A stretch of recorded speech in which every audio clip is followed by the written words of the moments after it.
Selamat datang kembali di channel Orek 87, tempat berbagi solusi dan pengalaman. Kali ini saya akan coba share lagi untuk perbaikan PSP. Sebenarnya ada banyak perbaikan yang masuk. Ini ada hoverboard, terus ada laptop juga yang rusak. Ada juga beberapa handphone yang harus diperbaiki. Tapi karena banyaknya PSP yang masuk ke tempat saya, jadi saya coba akan bagikan bagaimana cara memperbaiki PSP ini.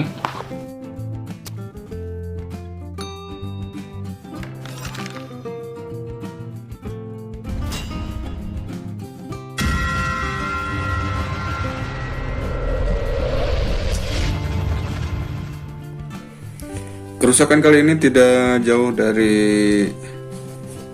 penyakit PSP ya, terutama untuk PSP 3000 itu banyak banget yang masuk. Kerusakannya hampir semua rata-rata di bagian pengecasan, baterai tidak terdeteksi, dan di PSP yang 2000 ini juga gejalanya hampir sama dengan PSP 3000. Dia tidak bisa dinyalakan tanpa charger.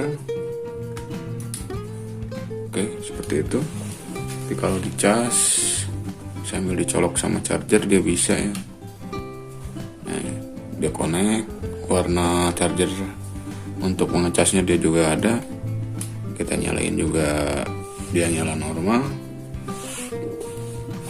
Tapi di sini di bar pengecasannya dia tidak tampil sama sekali. Nanti saya coba perlihatkan di bagian sistem pembacaan baterainya. Nah, ini kadang masuk, kadang seperti itu. Terus untuk lebih jelasnya, sobat kalau misalnya penasaran apakah baterainya atau ke PSP-nya yang mengalami kerusakan, tinggal cek aja di bagian sistem, lalu di bagian baterai information. Nah, kalau seperti ini sobat bisa pastikan bahwa si PSP-nya lah yang mengalami kerusakan ya. Tentunya itu di bagian hardware-nya. Jadi kalau untuk PSP 2000 ini antara IC charger sama IC power itu dia misah seperti itu. Nanti saya akan coba terangin setelah saya bongkar PSP-nya supaya lebih jelas bagaimana cara penanganan kerusakan yang seperti ini ya. Ini untuk seri 2000. Oke, tidak terbaca sama sekali. Kalau kita cabut langsung mulai aja untuk membongkar bagian PSP. Dan untuk mempersingkat videonya, saya akan coba skip untuk bagian pembongkaran PSP-nya ya. Oke sob, udah hampir selesai bongkarnya.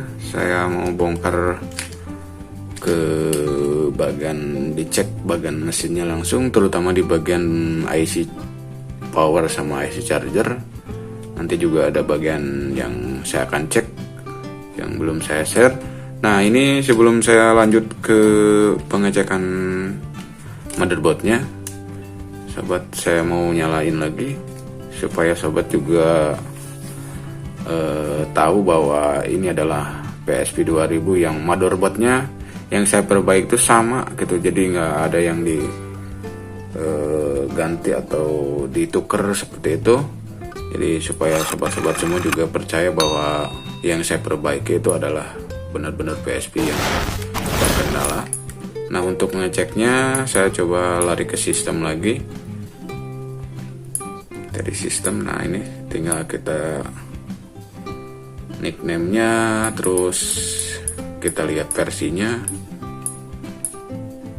Oke, nah, perhatikan versinya. Ini versi yang PSP 2000 ini. Nanti juga setelah normal kembali saya akan coba perlihatkan bagian ini supaya sobat percaya. Oke, lanjut aja kita bongkar.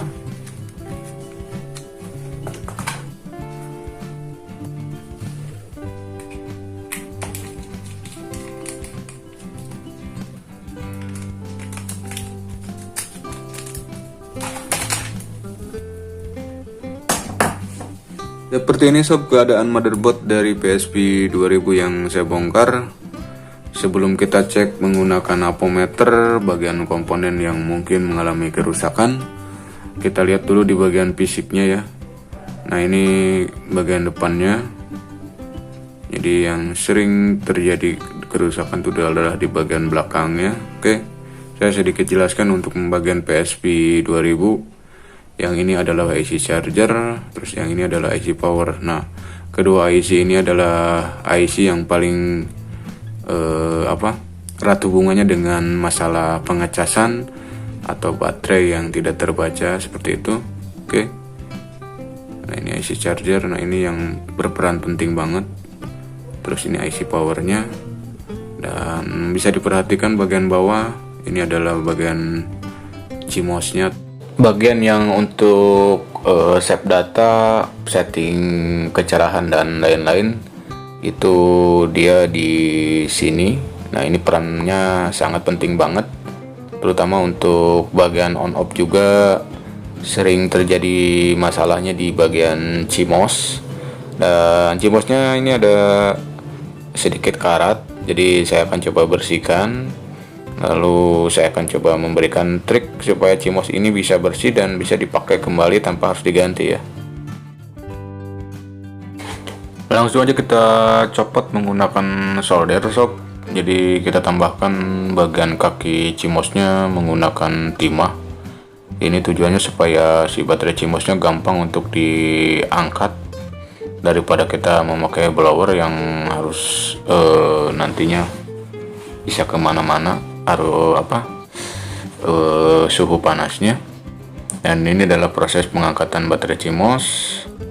Coba tinggal tambahkan aja, kalau masih kurang tambahkan lagi untuk timahnya supaya lebih mudah dalam pengangkatan baterai ini ya.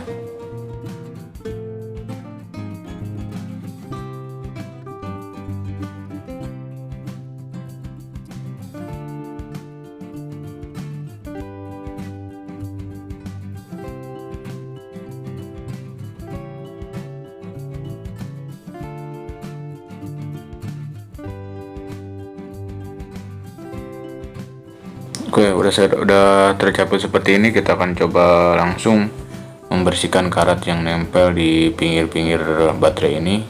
Ini adalah bagian min plusnya, dan ternyata ada karat di bagian bawah, yaitu di bagian minnya.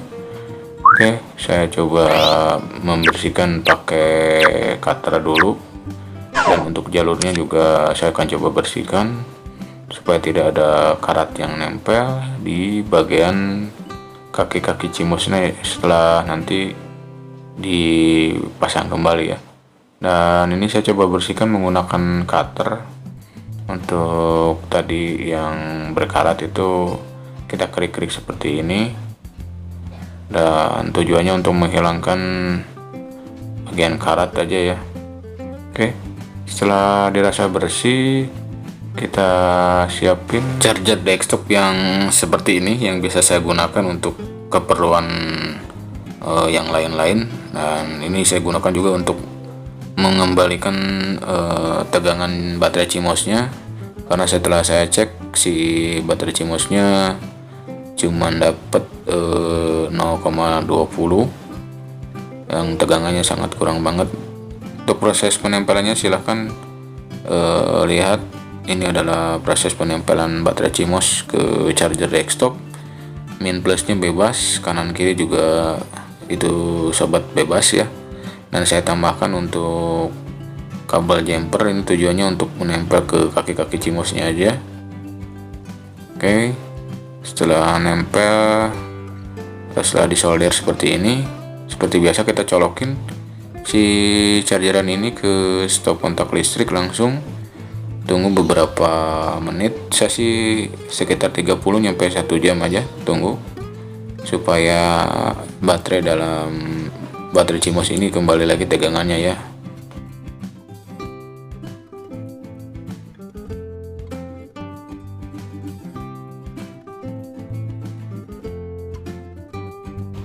Sembari menunggu baterai CMOS-nya normal kembali, nah ini ada mesin hot air yang udah saya siapin untuk memanaskan bagian IC. IC yang saya panaskan ini sekitar 15-20 menit. Di video ini udah saya potong-potong menjadi beberapa menit aja. Untuk proses pemanasan IC saya gunakan untuk temperaturnya di 350 dan untuk air kontrolnya saya biasa di 3 atau 4, tergantung kebutuhan aja. Oke, dan di sini saya udah kasih plug dulu untuk bagian IC yang akan kita panaskan. Saya di sini memutuskan untuk memanaskan IC powernya aja ya, karena setelah saya perhatikan untuk tanda-tanda IC charger itu tidak ada masalah, cuman dia tidak terbaca di bagian baterainya aja. Oke sob, jadi saya langsung memutuskan merehot bagian IC powernya, dan ini proses rehotnya yang memang harus ekstra hati-hati, dan ritmenya juga ada caranya ya, jadi nggak asal ngerehot aja untuk IC nya, karena kalau terlalu panas juga nanti si IC nya bakalan mati. Jadi ini udah sesuai perkiraan dan kebiasaan saya.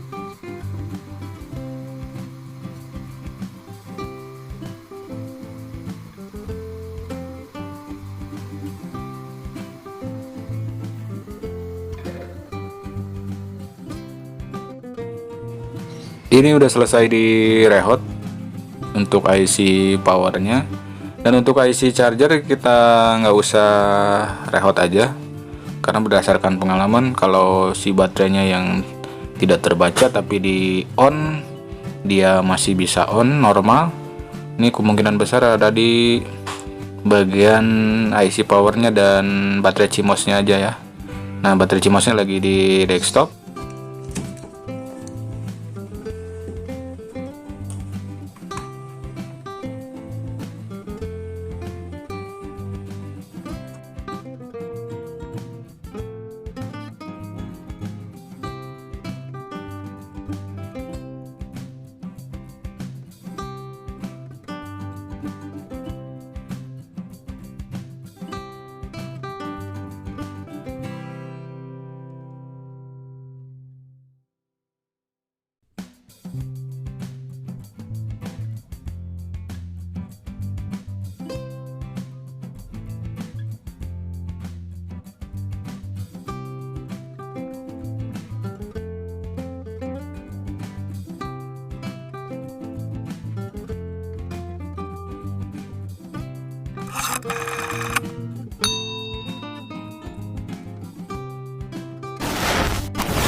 Oke, itu sob tadi untuk proses pemanasan IC power sama ngakalin baterai CMOS-nya. Alhamdulillah si PSP-nya udah bisa kembali lagi normal. Dan bisa sobat perhatikan, saya langsung nyalakan seperti ini, PSP-nya langsung kebaca. Dan lihat untuk sistem softwarenya ini sama seperti yang awal. Jadi saya menggunakan motherboard yang rusak di bagian pengecasan seperti di awal video tadi. Terus sobat juga bisa cek di baterai information. Sekarang udah tampil seperti ini, hot level. Ini ada tulisannya, charger levelnya juga ini udah ada tulisan seperti ini. Ini menandakan bahwa yang bermasalah di bagian IC power sudah melakukan rehot dan mengakali baterai CMOS. Alhamdulillah bisa kembali kebaca seperti ini ya. Oke sob, untuk share hari ini saya cukupkan sampai di sini dulu. Mudah-mudahan video ini ada manfaatnya. Jadi sobat, silahkan kalau yang mau praktek sendiri, lakukan seperti apa yang telah saya tadi tunjukkan. Oke, sampai jumpa di video-video berbagi solusi lainnya. Jangan lupa untuk selalu dukung channel ini dengan cara share, like, dan subscribe channel Orek-Orek 87, tempat berbagi solusi dan pengalaman. Iwan pamit, assalamualaikum warahmatullahi wabarakatuh.